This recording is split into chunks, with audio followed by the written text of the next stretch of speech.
A good Thursday morning to you. Thanks for starting your day with us here on 23 ABC News. I'm Kallyn Hobmann. We began this morning with the question, is voting a right or a privilege? That's what was asked at the center of a hearing Wednesday for a proposed amendment that would allow incarcerated people in the state and federal prisons to vote. Elections Committee Chair and author of the amendment, Assemblymember Isaac Bryan of Los Angeles, says voting connects those who are incarcerated to the community that they'll eventually return to. So if they're invested through voting, they would be more likely to integrate back into society in a positive way and not reoffend. He also points to the rates of Black and Latino people who are incarcerated and argues the role one's community plays in those rates. On day 11 of the murder trial of Trezell and Jacqueline West, two people from the Casa Loma apartments testifying about an incident in September of 2020. 23BC's Veronica Morley was there and has a recap of the court proceedings. Now to something Californians are very familiar with, homelessness. Neighbors in El Cajon, a city in San Diego County, voiced their concerns about that issue in their community after a string of crimes police say are linked to the county's homeless voucher program. The program allows some people who are unhoused to temporarily move into hotels.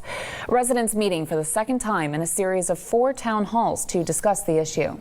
The city is saying once the series is finished, a formal report will be made. According to El Cajon police, calls for service related to homelessness have increased dramatically over the last 8 years, jumping from more than 2,000 calls in 2013 to around 7,000 in more recent years. One officer pointed to Prop 47 as part of the problem. Well, it might be time to polish up those resumes. Today is the Lake Isabella Job Fest. 23BC's Ava Kirshner is live in Lake Isabella right now with all the details on what we can expect. Good morning, Ava. How's it going out there? 6:14 now, taking a check of our top stories. This morning, more than 40 million people face the possibility of destructive weather. Tornadoes ripped through parts of the central U.S. last night, killing at least 2 people in Oklahoma. The storms destroyed several homes and left thousands without power, and more severe weather is expected to move through the Midwest and South today. A Texas man is facing charges this morning for allegedly shooting 2 cheerleaders who mistakenly got into his car. It happened Tuesday in a grocery store parking lot. One of the victims says she and a friend got into the car and realized it was the wrong car when they saw that man sitting in the passenger seat. When they got out, the man followed them and opened fire. He now faces deadly conduct charges.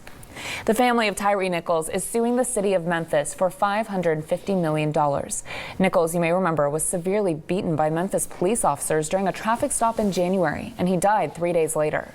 Lawyers for his family say the lawsuit is intended to send a message against police brutality and change the way officers are hired and trained. This morning from Washington, new allegations that the investigation into President Biden's son Hunter is being mishandled. The Environmental Protection Agency has announced plans to implement the Biden administration's $23 billion clean energy loan program. It was funded by the Inflation Reduction Act. The EPA is pursuing a strategy where several so-called hub nonprofits would distribute the money through a competitive process. The funds will be split to help finance tens of thousands of clean energy projects, low-income and disadvantaged communities, and a Solar for All grant competition. Well, we are definitely getting that sunshine going into this week, Brian. Sounds good, Brian. Coming up on 23 ABC, let's face it, no one's getting any younger, but that's not stopping scientists who now say there could be a way to stop gray hairs from forming. That story is after the break.